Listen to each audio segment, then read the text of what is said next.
Okay, welcome back to the TGAM weekly general meeting, where we are planning season 2 of the podcast. That Guy's a podcast. We'll finalize that working title. That Guy's a podcast. Yeah, exactly. We actually we're going to be workshopping that in the next couple of days. So if you want to attend that meeting, you're more than welcome. Okay, great. If you could minute that, we'll decide the name of the podcast. So, whatever it's called, we were planning some episodes, but did everyone look over the minutes in the last meeting? Anyone disagree with anything? I think I can say for everyone that we did not look at the minutes from last meeting. You did not. Yeah, absolutely did not. Okay. So maybe it's worth you sort of running over a few of those minutes. Okay. In the last meeting, we talked about merch. Oh yes, it's all coming back to me now. Just like Celine Dion. Yeah, and whether we need a comedy dog sidekick for Instagram. Ah yes, the what was it we called it? That dog's a maniac. Yeah. Yeah, oh, that guy's a dog. That guy's a dog. Either of those? Yep. Okay, so we were all happy with what we discussed last time. Okay. We can sign off on those minutes. Any apologies this time around? There's no apologies, I don't believe, but there was something I wanted to bring up, and of course, as per usual, it's with regards to the graffiti in the bathroom. Oh, okay. Yeah, and I mean, we all understand that Richie has a bigger endowment than Farley, but there's really no need to keep scrolling that across the bathroom wall, and especially not putting Farley's number up there, and also his mum's. It's in bad taste. Yeah, whoever keeps graffitiing lies in the toilets really has to stop. It was funny to start with, but now it's getting bullying. Yeah, it's borderline bullying. Yeah. It's actual, but it's just straight up bullying. Okay. So maybe we should print some A4 notices and put them around. Let's laminate them so that people can't disfigure them. That's a good idea. Well, but then they can. Oh, they can put Sharpies on them. It's the Red Queen race of graffiti. Let's get some metal plates engraved. Yes. At one of those shops that does the keys and the shoes and the little trophies. Yeah. Okay. Let's action that and assign some budget to it. I don't know how much that will cost. Somebody get a quote. Yeah, I think we'll get front desk to run a quote on that one. They're bound to know somebody who knows somebody. Great. Okay. On to workshopping ideas for the podcast. So the 3 letters have been floating around the office, and those 3 letters are USB, and how we don't use them enough in the podcast. Can you think of any sort of way that we could maybe factor those 3 letters more into the podcast? Well, it's almost the umbrella corps, right? They're UBCS. So maybe we could do a thing about that. Yeah, Resident Evil theme. That's something we haven't really touched on enough in our. Are we getting any money from USB? USB, I think they've offered us. No, it's not funny. I'm not gonna say it. Okay, maybe we can introduce a new segment. USB presents. I don't know. Favorite noise from Resident Evil 3. Yes, the new segment. Favorite noises from Resident Evil 3. Yeah. That one where the gunshot hits the zombie, the kind of splatty sound. Yeah.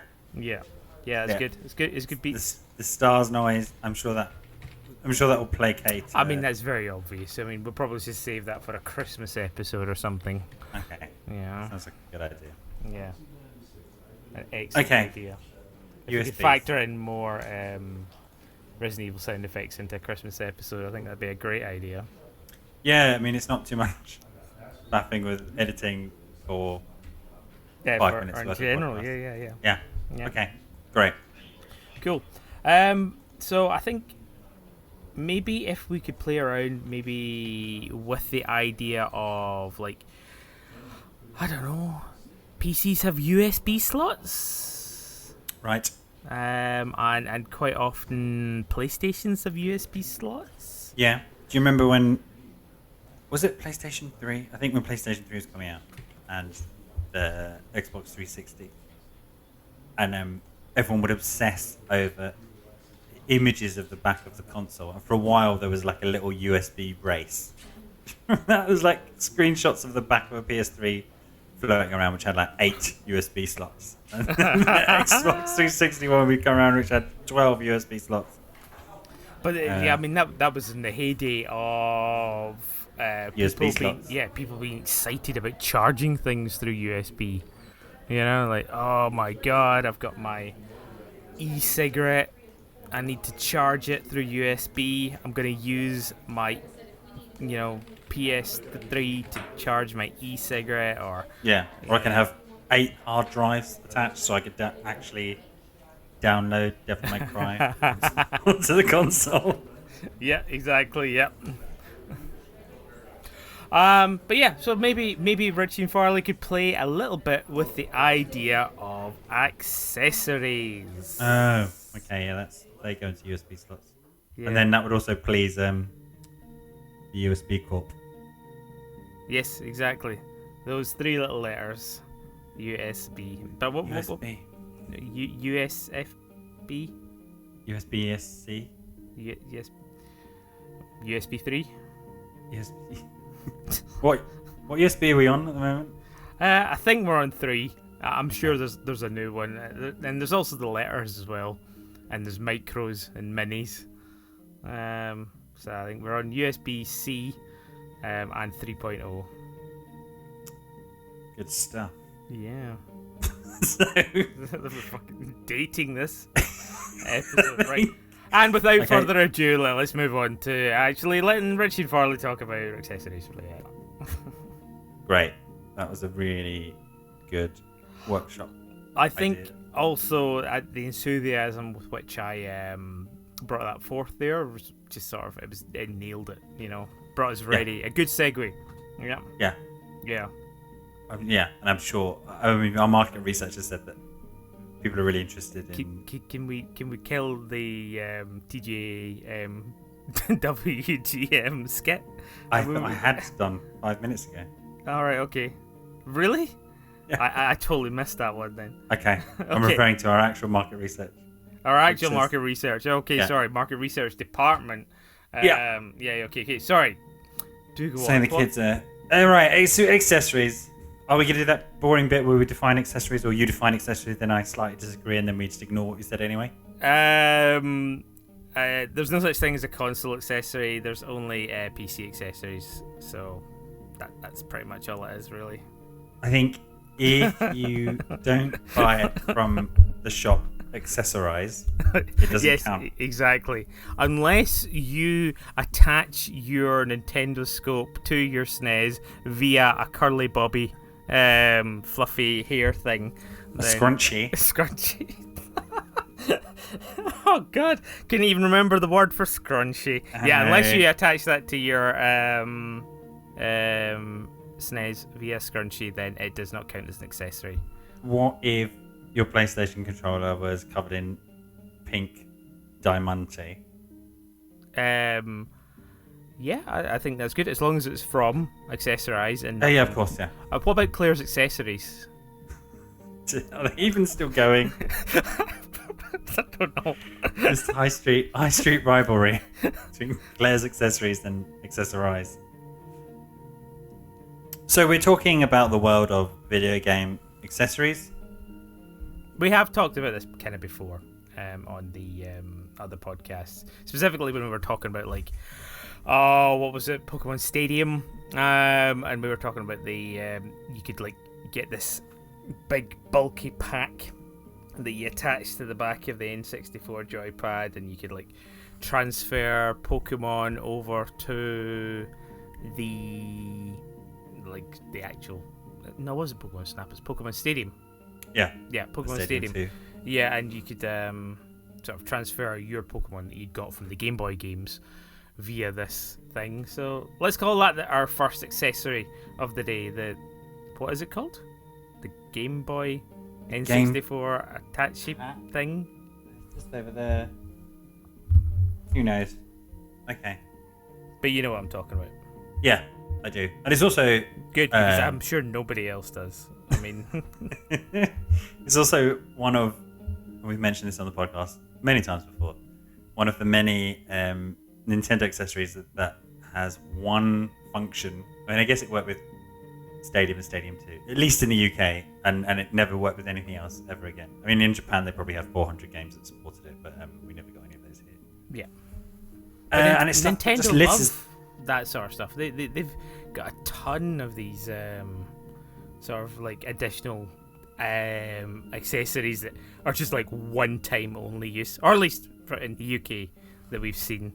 But yeah, go on. So on a similar Pokemon theme, because we're big Pokemon fans here, and we've said before that each game that comes out, they always try and do something a little bit innovative with it, or that's using the current tech. So and you lose it looking backwards, but when you're riding the wave as these things come out, they're really kind of apparent. So particularly the wireless stuff they're doing, but the one that I remember is do you remember the wireless adapter for the GBA?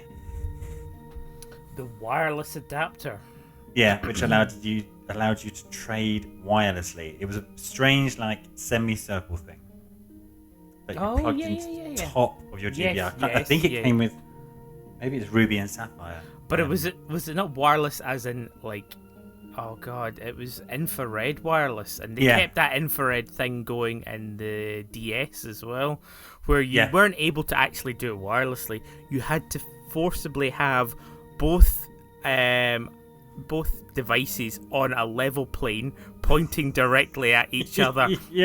And of course, if you're doing a wireless trade, you're just like, oh my god, nobody move whilst these two are pointing each other, just in case it breaks the beam and kills the Pokemon mid-transfer, Yeah, and so for I think Soul Silver and Heart Gold, because they also use that to connect to the Pokewalker, another great accessory. That is actually a great accessory.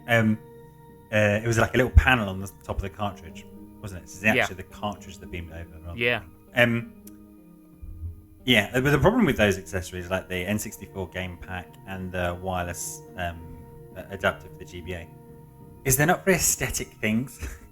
You can't really, if you have like like the Matrix when he asks for guns, lots of guns. If you wanted to create, here's a wall of accessories that I no longer use because whatever the consoles are. You're just gonna have proprietary metal clips coming out of ugly plastic objects. That don't really have an up or a down. They don't sit nicely. Whereas something like the Resident Evil 4 chainsaw controller, which is probably the zenith of wacky controllers. That is a display piece in itself. But a lot of these accessories either go straight in the drawer or I don't know, I guess the bin. Because you can't really sell them. No, and you don't want to sell them. Oh god, you just reminded me of a whole other plethora of accessories as well.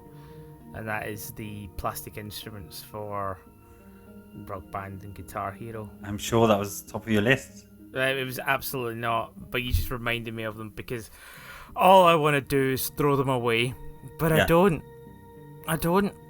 I just keep them.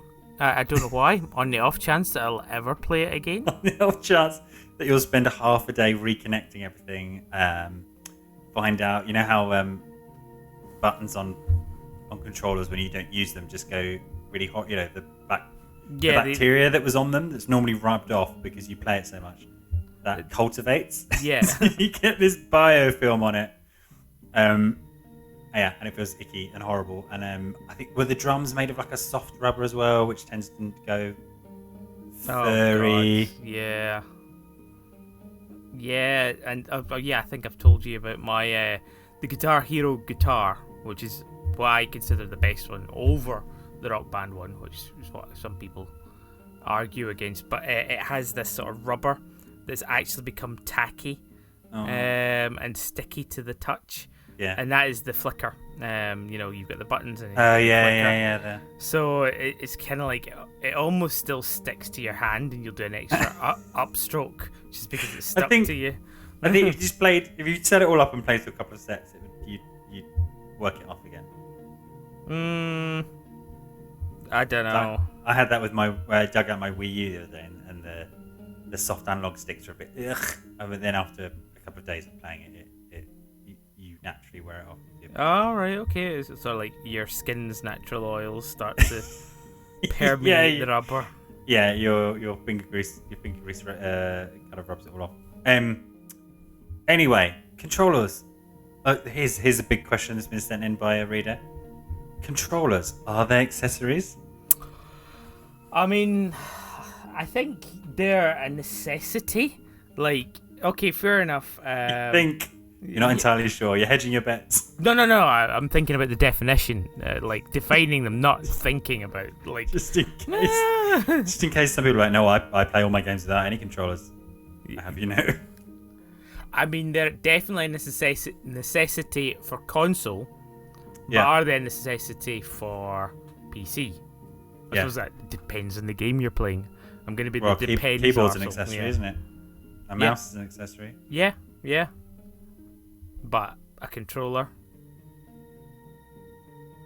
it's not a necessity, But yeah, Is it?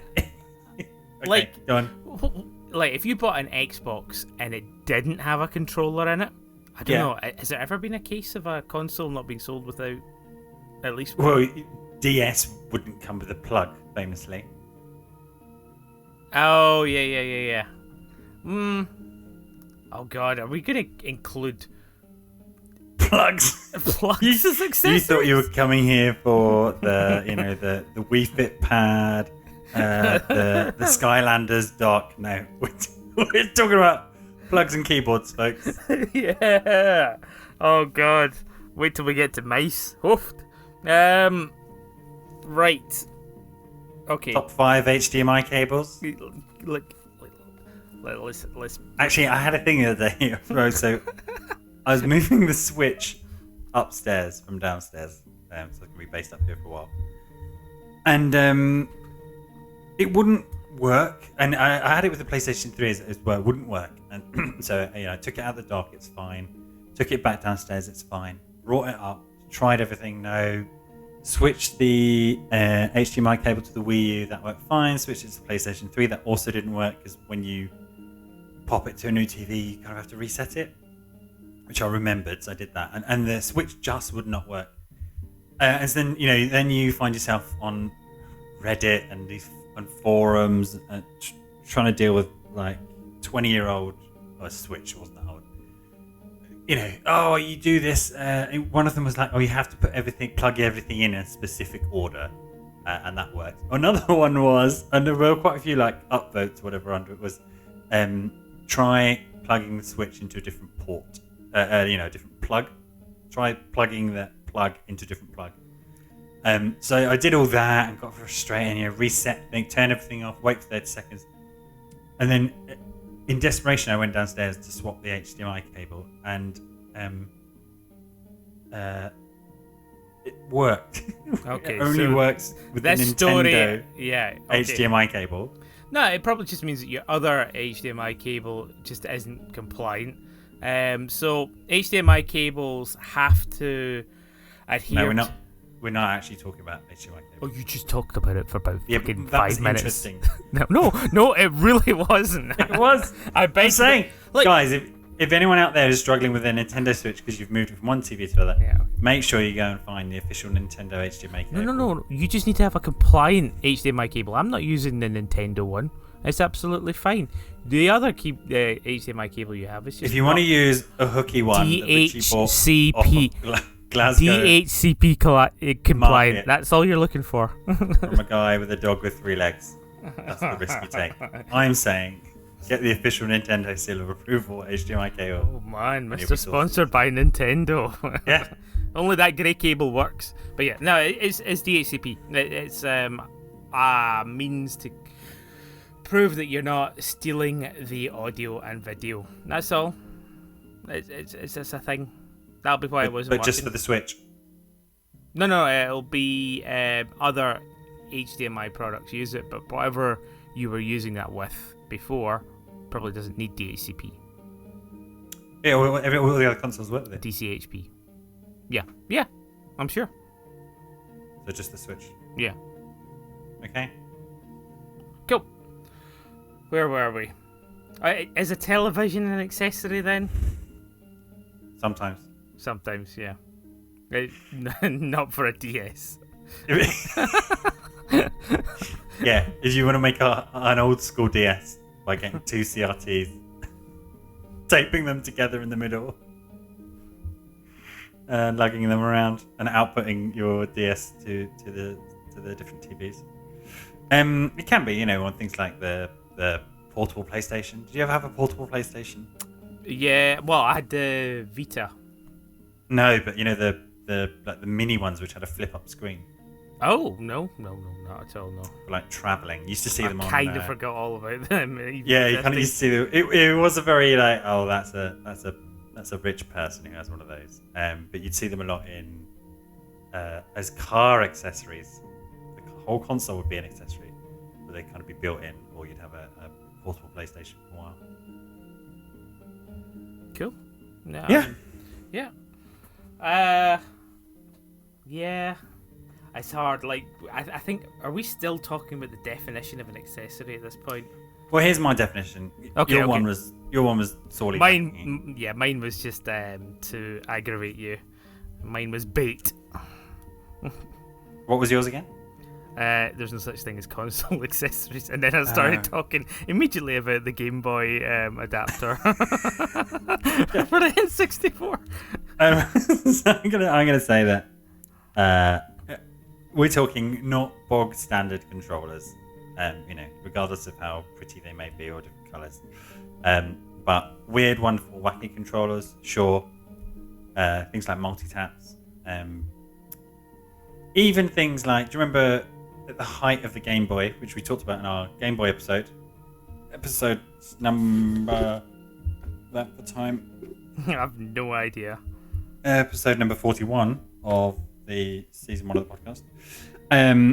The height of the Game Boy, you could get a whole raft of, carry case, like a hard rubber external thing, the magnifier, the external light, all this gubbins. I'd count all those. Yeah. I remember the light being a thing, and how ecstatic everybody was when. What was it? It was the fold-up Game Boy that ended up having the first backlit, wasn't it? The SP. Yeah. Yeah, I don't know the. I don't think the Game Boy Color did. No. So I'd say those count as accessories. Yeah. Even your novelty styluses. Do you remember in the heyday of the DSs where you could buy all kinds of oversized and ridiculous styluses? What I mean, the DSs. Oh right, yeah. Loads. I actually had to replace mine. I had a very nasty habit of chewing the hell out of my styluses. Oh, and then touching the screen with it. No, the back end of it. Oh, that's fine. Yeah. That's fine. But except I would disfigure it to the point where it wouldn't fit back in. In that comfortable little slot. But we're not here to talk about styluses and HDMI cables as much I as we definitely thought you just called me a comfortable little slut there. Don't fit back into that comfortable little slut. So let's talk about some of our favorite accessories. Favorite accessories. Let's go for wild and wacky. I mean, you talked about the chainsaw controller. Yeah. Did you ever own that? I nearly I didn't know it. I nearly wanted to buy it. Yeah, I think that's exactly where I am. I nearly wanted to buy it. And then thought about it. It was actually on sale in a game shop that was God, it was no more than 30 meters from my house, and I would walk past it, and I nearly pulled the trigger on several occasions.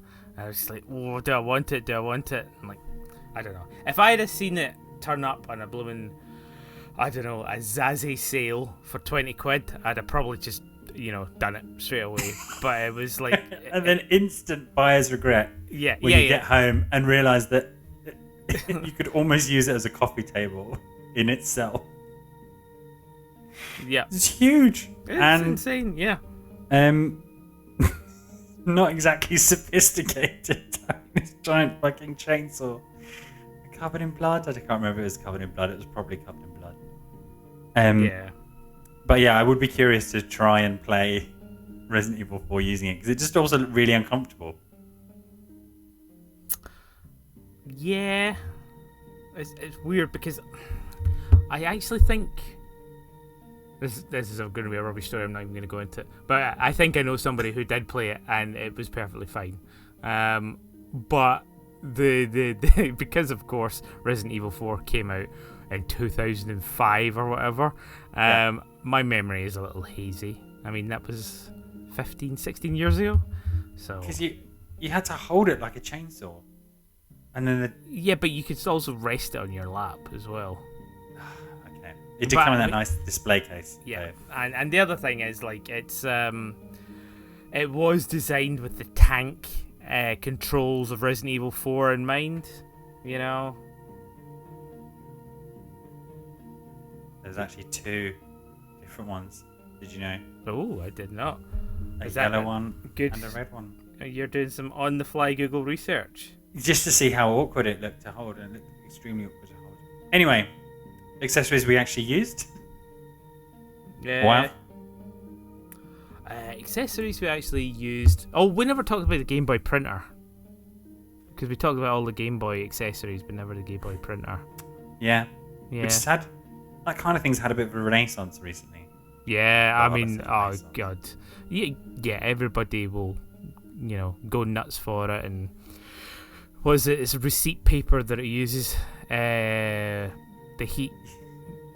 Yeah, the heat. Yeah, but recently, there's been a resurgence in like Polaroid type photography, which all uses similar tech. And I see like kiddies ones as well, where you take some photos and then print them off. So it was years ahead of its time. And there's some strange fact, like the first appearance of Pokemon in the UK was technically on some Game Boy printer thing.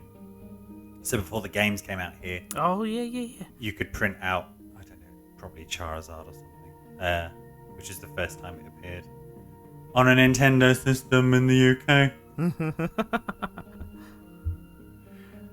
Fun fact. Game Boy printer. Did you ever have one? Nope, absolutely not. I'm sure I knew somebody who knew somebody. Yeah. The kid who lived down the street had one. Yeah, exactly. I don't think I ever saw him print one out. No, the receipt paper was too expensive. It was proprietary stuff as well. In fact, I was talking to somebody who renovates Game Boys. I think you trim down rolls of receipt paper that you buy on eBay to make it fit the Game Boy printer. So you use the chainsaw controller to trim down the yeah, exactly. receipt paper. There's 3 different types of chainsaw controller, and one that's dedicated entirely to cutting Game Boy printer paper. Game Boy printer paper to print out the most horrible, worthless, shitty quality pictures you ever saw in your life. Although there's a lot of the Ubisoft games which allow you to take your own photos. Do you have I don't call it this, but they do have a Game Boy filter you can use. That's cool.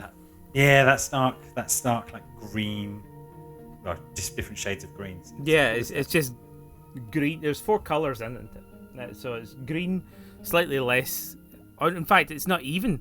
It's actually black and green, and the different pixels have varying shades of how much black and green is available in them. So it's sort of like a pattern, as opposed to. Sorry, I'm going to shut up. That's all right. I mean, I don't know how you knew that knowledge, but now's the time to drop it. Yeah, exactly. Boom! Drop them knowledge bombs. Drop them knowledge bombs. Okay, I'm going to talk about an accessory now. An accessory that I've actually used. Okay.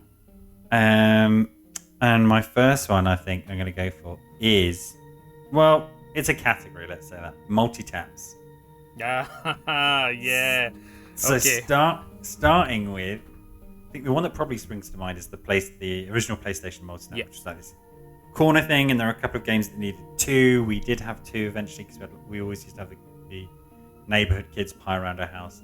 And then perhaps less rated was the PlayStation 2 multi-tap, because you know how the PlayStation 2 had that kind of really like industrial estate look to it with the almost like corrugated black, this huge black wedge, and the multi-tap looked like a little PlayStation 2.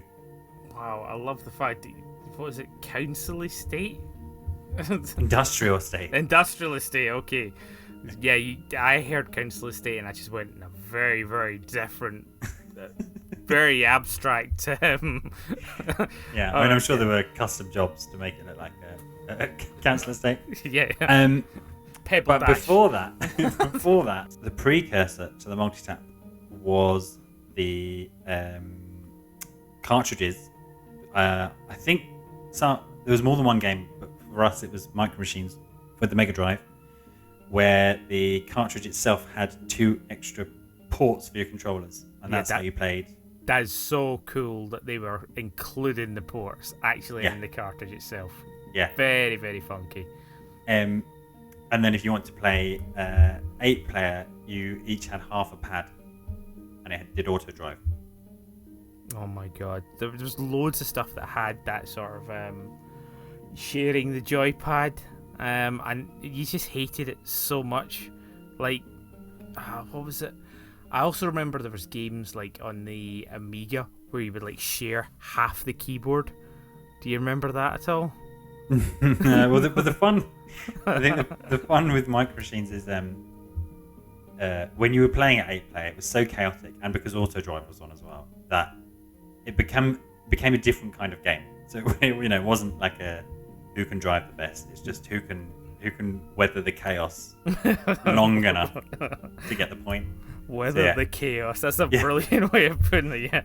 Yeah, it became a completely different kind of game when you had everyone playing, and because you just couldn't be expected to be playing with the same level of skill with one button less and sitting in an awkward position across with somebody or next to somebody. But yeah, other than the Mega Drive, because around the same time you had the SNES out, there must have been some kind of 4-player abilities, because there was tons of games, especially things like Madden and football games and stuff like that had that. So there was definitely a SNES multi-tap of some kind, wasn't there? I don't know. I never saw one in the wild. However, our friend the internet tells us there was such a thing. The Super Multi-Tap. The Super Multi-Tap. Of course. Oh, and of course, a quick Google away, you can see there's one for the NES as well. What was that called, Richie? It was called the NES 4-score.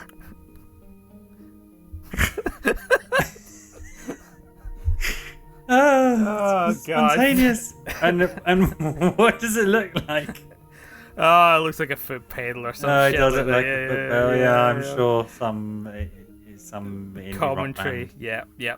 has converted it into an actual foot pedal. There were more, I see, whilst looking at the 4-score, there were more multi-tap Mega Drive games. So it looks like Sampras Tennis, maybe? Yeah, I believe it. All those sports games loved having like multiple players, and anytime I think about those sports games, especially from the 90s, you imagine those guys the Basement Kings, and it's always many people playing at the same time, even if Yeah. it's for the SNES, you know. Yeah. Yeah. Or the NES, it turns out. I mean, what were people playing 4-player on the NES? Gauntlet, Bomberman. Bomberman. on the NES? Yeah, Bomberman was good on the NES. I'm also remembering that Super Skid Marks was one of those. Super Skid Marks. Yeah. Oh, good marketing behind that name. It's a Codemasters game as well. Wow. They knew what they knew what they were doing. Yeah. Anyway, yeah. So I always associate multi-tap as ugly and cluttery as they are, and completely proprietary and of no further use, with having some fun couch co-op times. But of course, we don't need them anymore. Nope, we absolutely don't. We have to stay away from each other, even in this almost post-COVID environment, and we need to stay on our headsets, and we need to shout abuse at each other, and I don't know, send the FBI round to, stop people being able to play the games. Yeah. But the latency over wireless is just, for somebody with my level of skill and precision. Oh yeah, Seriously. absolutely. It's unbearable as a human being. You have to be thinking like 10 frames ahead with that shit. Yeah, I know. Like I need to have a 1,000,000 DPI mouse in order to get my headshots. And also the shortest cable possible. Yeah. So playing with the mouse basically attached to the front of your PC. Yeah. Otherwise, you're just playing with lag. Yeah. Sometimes it's worth even moving to the trackpad built in. just building the trackpad, building your mouse into the key, making your mouse your PC. Exactly. Yeah. Yeah. There we go. That's the extreme extension. Yeah. Of that joke. Yep. Yeah, it's brilliant. So a full laptop that's actually just a mouse as well. You're just moving it around your lap, burning a hole in your leg. So yeah, shout out to multi-taps. I miss ya. Yeah. They're dead to us now, though. Dead. Yeah. Yeah. Okay. So, I should talk about an accessory I want to talk about. Okay. And that is for the PC. Mm-hmm. And they are called gaming keypads. No, that fills you full of excitement and wonder, don't they? Yeah, it sounds like something you pick up in Doom to get through a door. Yeah, key cards. Yeah, exactly. No, it's basically a accessory. Now, assuming that you are a right-handed mouse user, it's an accessory you use with your left hand. Now, your left hand would normally be on the keyboard in the WASD formation. Yeah. Yeah. For your first-person shooters and whatnot, or anything else. But instead, what this does is it gives you about 16 keys, and instead of your fingers being on WASD, your thumb is on a joystick, which is basically able to mimic WASD. So you've got your hand on this joypad, and you're able to move everything with your thumb, suddenly freeing up all of your fingers to use key button presses, which would normally be saved for like number pads or sort of moving around or whatever else that you were using your keyboard for.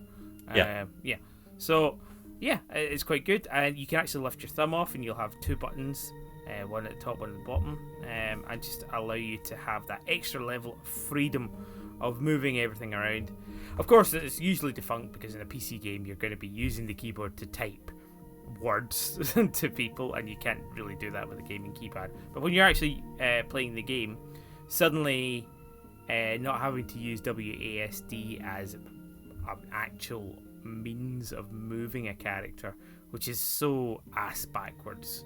Like thinking about how playing PC games with a keyboard, it just makes me hurt inside sometimes, because that's not what a keyboard's made for.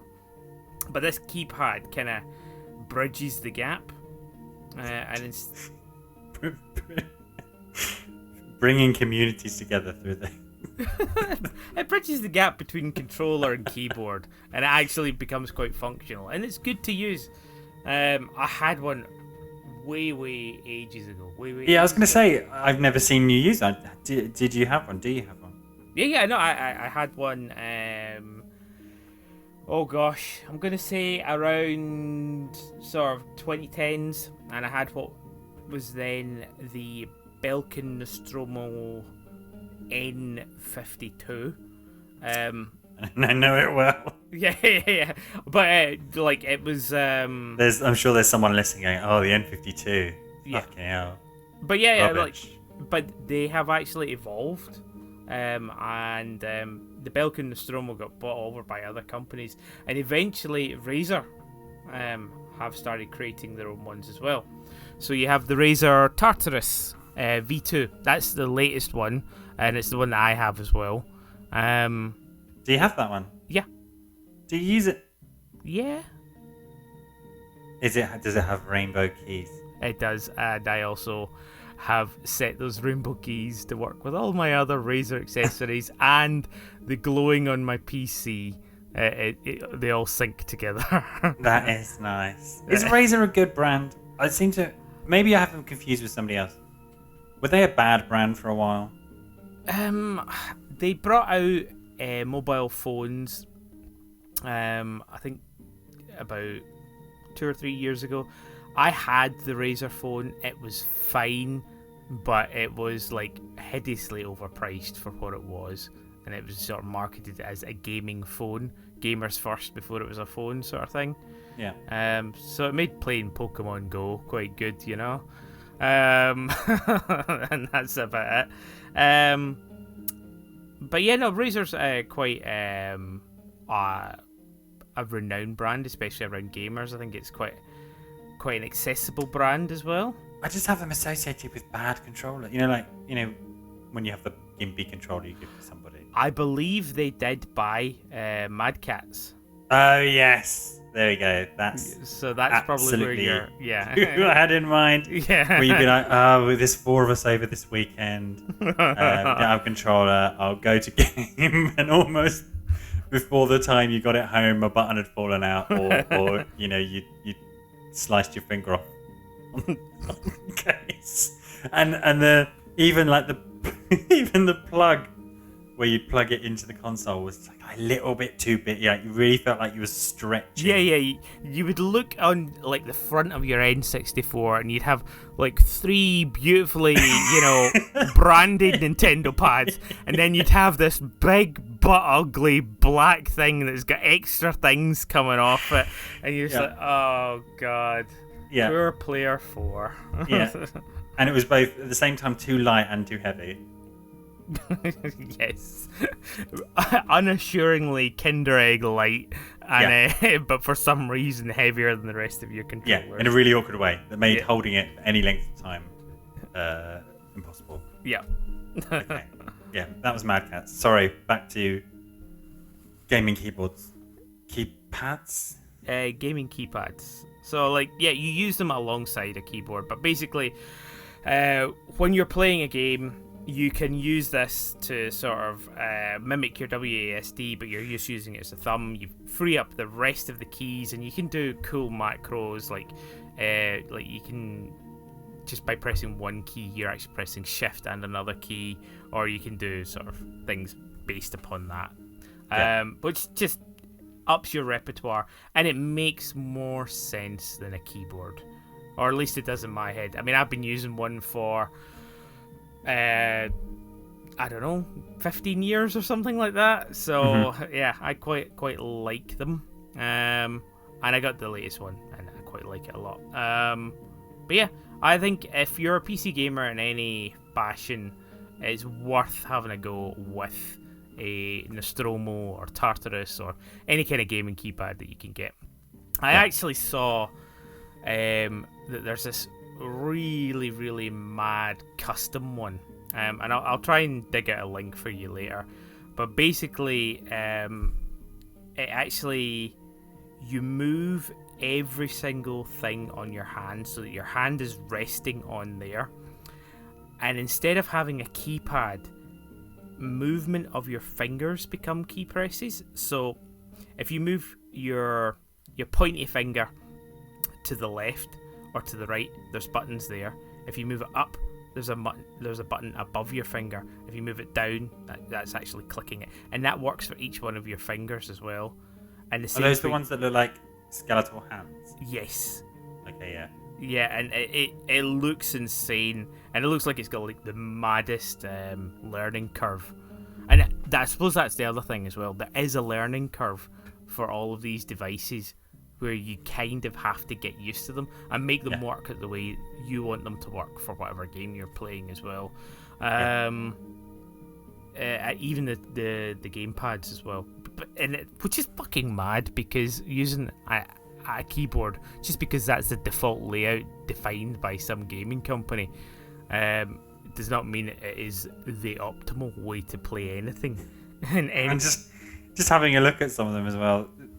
Some of them are not, some of them are like full keyboards on a mouse. They've got all the F buttons go around the top, like in a circle. It looks like an organ. What are you looking at the moment? I'm looking at a keypad which basically has all the letters and all the F numbers. Yeah, so they look like mice, but they're not mice. You don't move them around; they are static. Yeah. But this is like a whole key. There's every key on the keyboard. Oh wow, okay, that's pretty special. I can't imagine how you'd even. What's the brand? I don't know. It's just like the best gaming keypads. There's a couple. Okay, right, fair enough. They've all got rainbow keys. Yeah. I saw someone complaining about that the other day. But what was I going to say?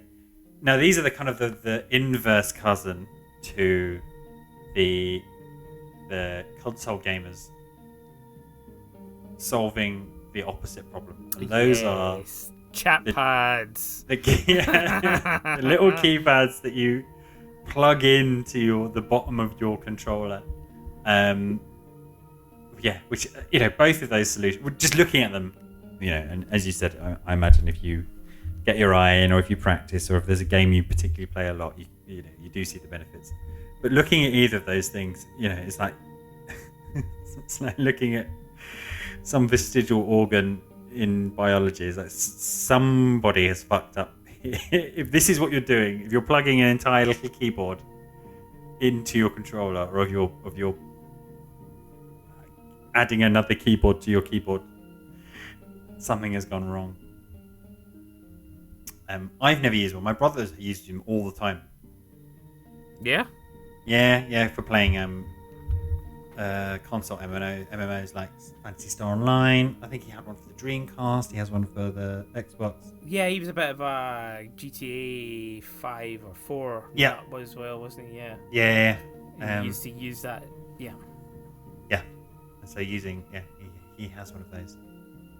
Whereas I'm much happier to do what most console games do, which is completely limit your way of communicating. Yes. Either through emotes, absolutely. You've got 4 responses. That's fine. Yeah. All I need. Or just never buy online games. Or just never play online games, which is also an option. I remember the only one I actually, the two that I remember being, as we said with the chainsaw controller, almost being tempted, was Monster Hunter Try, but I don't think there actually was a solution for the. Okay. For the Wii anyway, so you kind of had to laboriously type things out, and it was just completely hopeless in the middle of a melee. And then the other one is Warframe as well. Because that, and also with these games, because everyone's using these slightly gimped solutions, they develop their own languages. So if you're coming to those games cold and you're like, oh, I'm gonna hop online and do some trading, it's the words scrolling on the screen are completely unintelligible. Yeah. Well, you need like a a dictionary or somebody who's played the game. But, oh yeah, that means that means that means that. That's shortened for that. That just so that people don't have to type things out before. I remember in Warframe, there was a limited edition, not a limited edition. It was like a end of run set of armor that I really really wanted. I was never going to earn, and so then you kind of enter the slightly murky world of trading.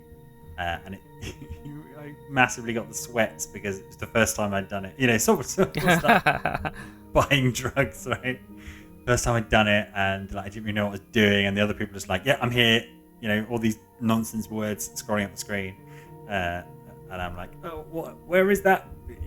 Where is that particular option in the menu? In the menu? In the menu? In the menu? In the menu? That kind of game has."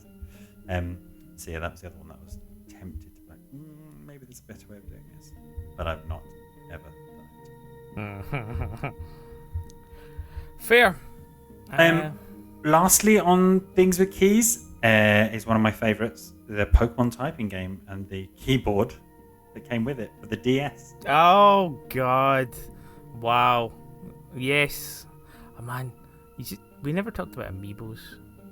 I'm coming up. Yeah, coming up. Okay, it was lastly on keyboard-related things. Okay, cool. Keyboard-related things. Pokemon typing game. Yes, go on.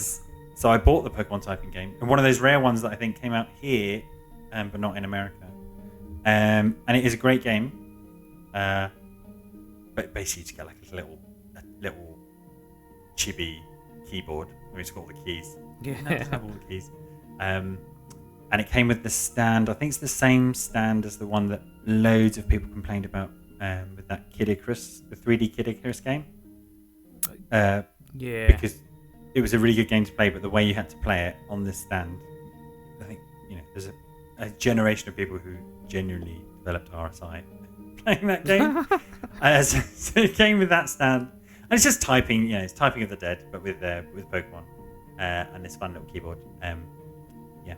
And that's because, it's basically just a Nintendo branded Bluetooth keyboard is we co-opted it for working from home, so it's probably one of the few gaming accessories that actually has a second life when I'm not playing the Pokemon typing game. Okay. Yeah, well, let's move on to amiibo since I briefly alluded to it. So amiibos weren't on my list, but the amiibo biscuit adapter for the DS was on my list. Oh yeah, of course.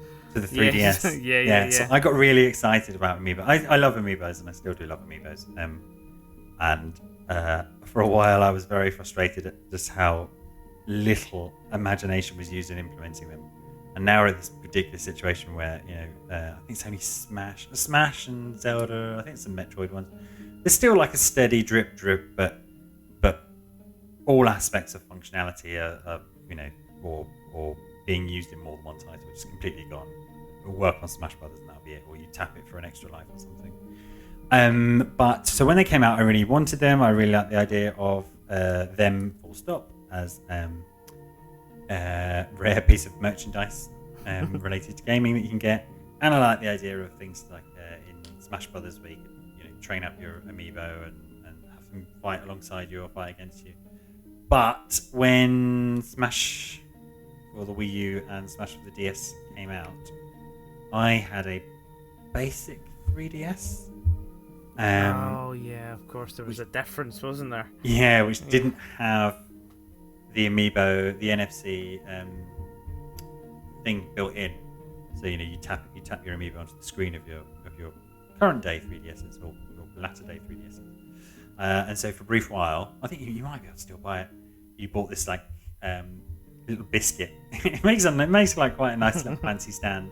It looks like the wireless charging stands you can get for everything these days. Yeah. It looks a little bit like one of those. And then you connect to that, and then you put your amiibo on that. So I still have that. Yeah. But amiibos themselves, I mean, they still exist, but their functionality is pretty limited in a lot of games as well. Yeah. It's not like the sad. heyday where, you can get a whatever Bowser themed plane in Ace Combat 6 or something else in another game. Yeah. And I mean, there was famously for Breath of the Wild, you had to have 16 different amiibos or something like that.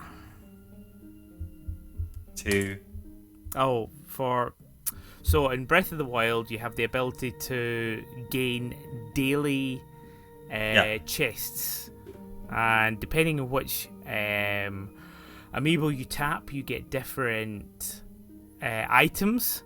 But there's also, that's the only way to get certain set items in the game as well, and it was a random thing as well. I think one of the Fire Emblems had the same thing, right? Where if you used there were 2 standalone Fire Emblem amiibos, and then the rest were all Smash ones. I can't remember which game it was. Maybe it was Fire Emblem Warriors. Maybe it was Three Houses even, where you'd get a specific item when you tap those in. You didn't need to. But yeah, stuff like that was cool. I just wish they invested in it a little bit more. Just a costume here, or I think the example that gets used a lot is Little Mac, right? If you're a Little Mac fan and you've been a Punch Out fan, and you see in Smash 4, you're like, well, that's amazing, and then you get your Smash Little Mac amiibo.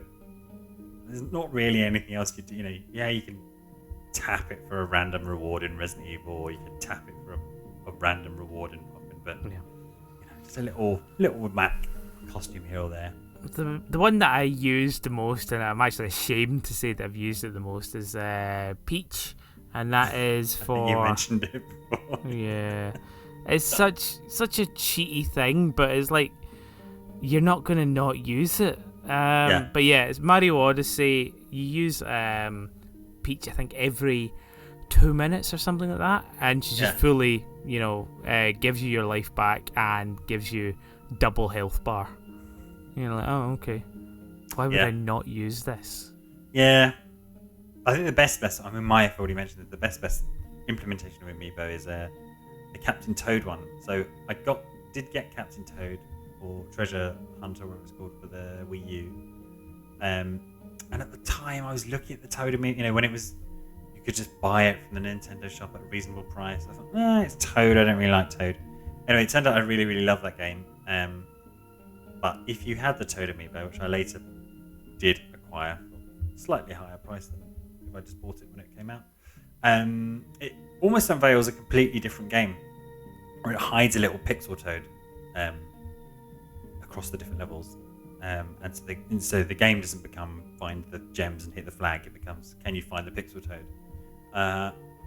Which made me replay that whole game. I think I probably spent longer on it, because some of them are really difficult. Like when you get closer, it makes a little noise. And that was cool, for what should have been £12 or £15 back in the day to completely flip a game on its head. And you just tap it once, tap it for 2 seconds. Because tapping amiibos itself isn't really fun. No, not at all. That's what I find. So I guess we're slowly segueing into toys to life accessories, right? Which okay, if we have to. Yeah, which I've resisted. But I did get into Lego Dimensions right at the end when everything was super cheap, and I mentioned Starlink a lot and have invested a lot. And again, not a lot, because the life cycle of these things is so short. You can buy it £20 on launch week, or if you wait a month, you can buy it all for a penny out of the big bin, because nobody wants it. Lego Dimensions again is a bit tappy. There's a little bit there, in that apart from the minifigures, you can rebuild the models, but it's not, it's not as clever as reading the Lego bricks that you've put on the bases. You kind of say, yes, I have rebuilt this model, and then it changes the model in the game, which is a bit but it does come with a nice little glowy platform. And Starlink's probably the best toys to life I can think of because. I mean, I don't have any toys to life thing at all that I can think of. Yeah. Yeah.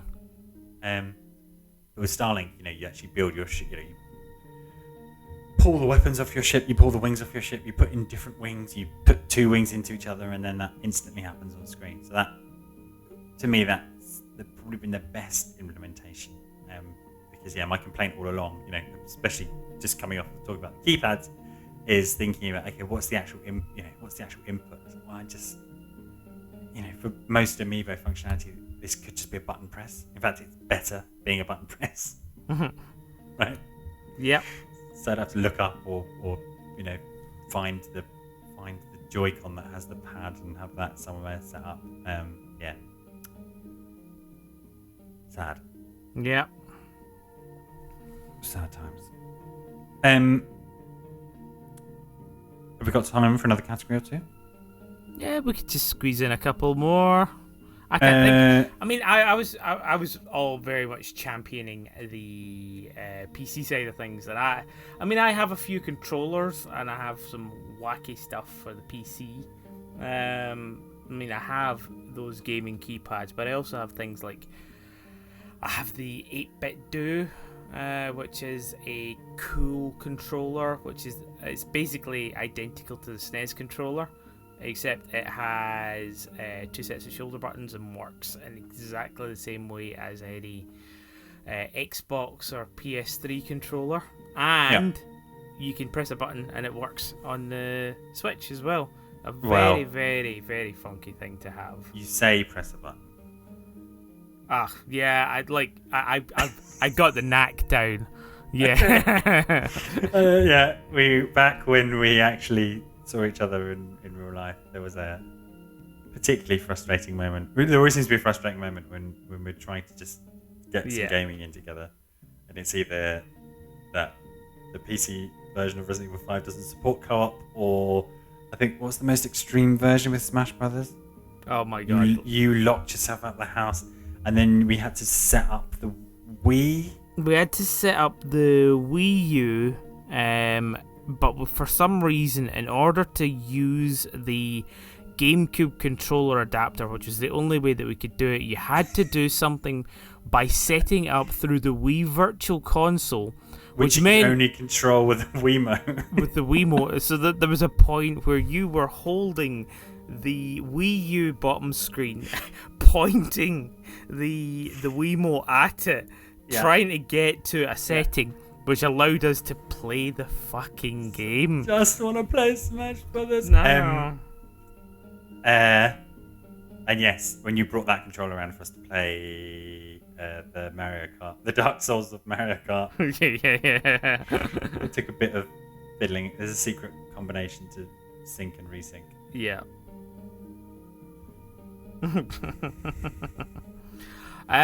But yeah, other than that, I don't know. Like, I'm not gonna go into in depth with I've got video capture devices. Those are technically accessories. But yeah, no. Let's leave PC as it is for now. What else did you want to chat? So I had the Wii Fit pad. Oh yes, I had that as well. I like the Wii Fit. I like doing actual Wii Fit exercises in the morning as well. Yeah. Yeah, it was good fun. Do you still use those? It's still there, but I don't use my Wii U. I bust it out every now and then. Yeah, my Wii U had that weird grinding disc thing. Do you remember? Yeah, it's always burnt. It's always burnt you, that generation. Yeah. How did she say it? I also had light guns. This. In general, and we've had some good ones. But I got a soft spot for the Wii Zapper. I know a lot of people didn't like it because it was the one that you held like a crossbow. But Link's Crossbow Training is one of my favourite Legend of Zelda games. It is a good light gun game, as well as both Resident Evil, Darkside, and Umbrella Chronicles. But I think if I had to pick one, I also like the G-Con. Yes, the one for Time Crisis and things like that. Yeah, just the feel of it and the design and the clackiness. So I did fairly recently buy one and deplug it, just to have a nice handleable G-Con around the place. But the ones that I love the best, because do you remember when the Wii came out, it was this huge success, and then everybody just jumped on this pointless accessories for the Wiimote. Yeah. So you could get your Wii Sports set, which at best did nothing to improve your gameplay experience. At worst, got Kinder Surprise attachments. Yeah. That was so annoying. Once a tennis racket. They were like a golf club. The cheapest plastic, the as close to copyright infringement branding you could possibly get, and so a whole load of it was junk. Right? And you still see it floating around, and in places where gaming stores still exist, you might find them buried in the bottom of those bargain bins. But there was one set, which is the Venom Light Blaster, which had the look of it. Everything was made of white plastic to match the Wii color scheme. And but Venom Light Blasters were fantastic. So they were like little revolvers, and then you popped your Wiimote in the top. And there was one particular weekend when I went back to see my family where we just played House of the Dead, the new House of the Dead game. And my mum had somehow bought these Venom Light Blasters. Oh God, am I going to get a blister after 2 seconds? It was so good. It's probably the best light gun experience I've ever had, particularly because you could have two each.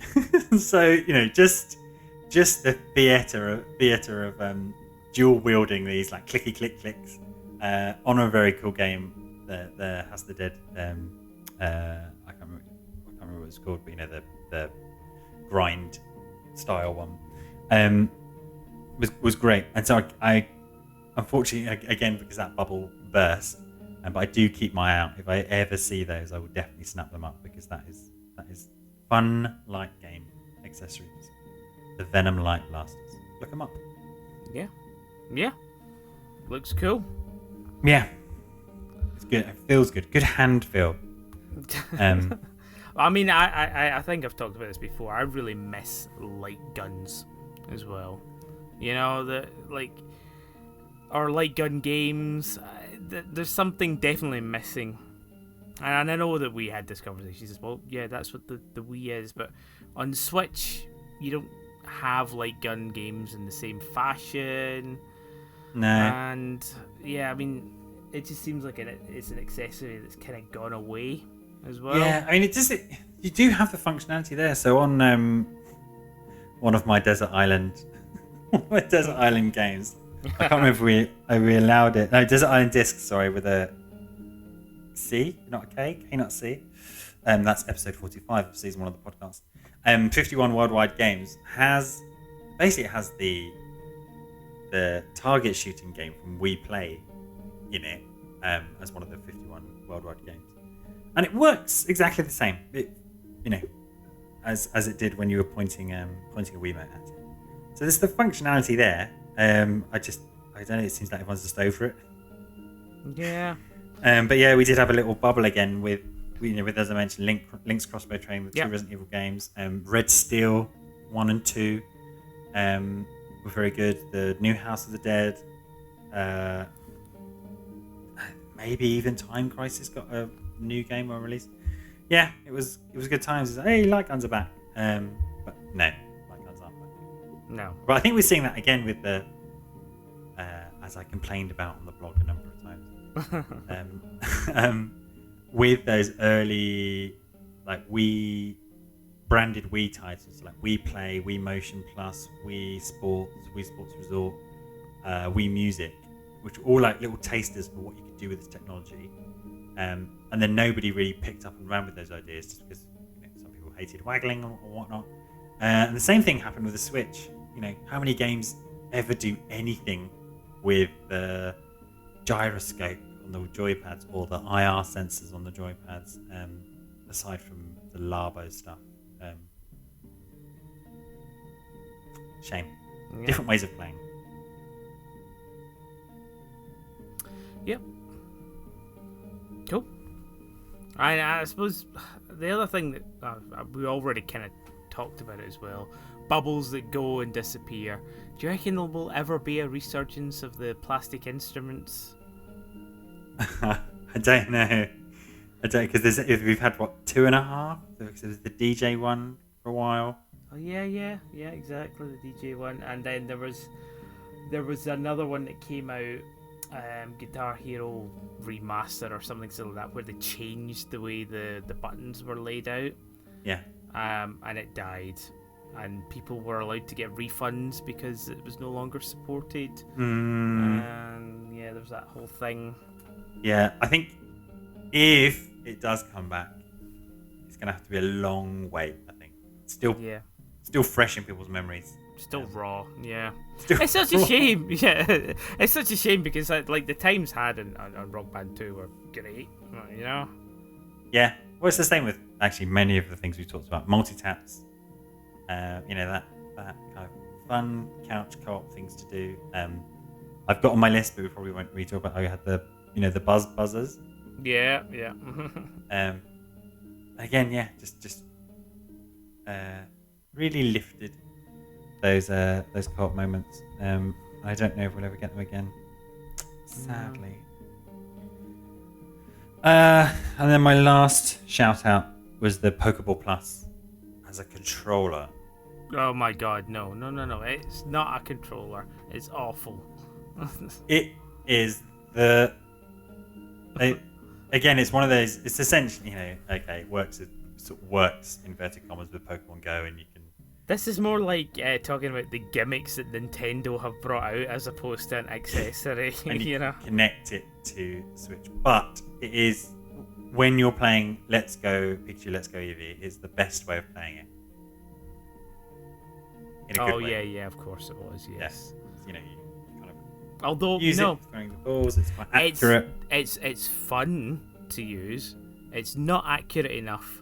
In all actuality, just having a Joy-Con and pressing A at just the right time was infinitely more optimal to play. No, it wasn't. I think experiences differ, obviously. The experience, yeah, exactly. The Joy-Cons were the worst way to play it. Playing it handheld, where everything was button-based, is probably the most accurate, but the Pokeball Plus. Yeah, so I think that's what I meant. I didn't mean the Joy-Con as in like waving the Joy-Con, like using it as a controller. Or using it plugged into the controller, you know what I mean? Yeah, I don't think you could. It's one of those really annoying things where you could either play it handheld. Oh, maybe I was using them as a joypad. The SNES controller thing. So you couldn't unplug the joypads and use those as a controller to play it, frustratingly. Right. So you could use it in handheld mode, which was fine because everything became buttons and there was no gyroscope nonsense. Or you could use a Joy-Con per player, which was the worst way of playing it, and then the Pokeball Plus, I think was the best way of playing it. Fair enough. Okay. Yeah, but again, that's never going to be used for anything else. No. I did use it for Pokemon Go. Pokemon Go. Yeah, but until my phone, I've updated the phone, it doesn't like to speak to it anymore. So. Oh, great, fantastic, love that. Yeah, you gotta love that. Yeah. But I did the whole thing where you put a coin on top of it and it becomes an auto catcher as well. Yeah. I did. Yeah, I did that if I go for like a bike ride. I did like the. I don't know. There was something a little bit perverse about, walking around with this thing in your pocket, and then when it vibrates, you press it. Yeah, totally. Did you not have a board meeting where Omostar started interrupting? Yeah, I did. I was in a meeting and it was in my bag and it's still connected because it kind of connects itself for an hour before dropping out. And every now and then, if you don't turn the volume off, whatever Pokemon you've got in there cries out for attention. And I think I had like an Eevee or Pikachu, so with the other ones, it just makes the generic Game Boy noises, which you can kind of get away with, or whatever. But with Eevee or Pikachu, it would be Pika or Epoi. Brilliant. Yeah. Okay. On that note, let's bring it to a close. So what do you think? Would that make a good episode? Did we bring in the skit at the end of the episode?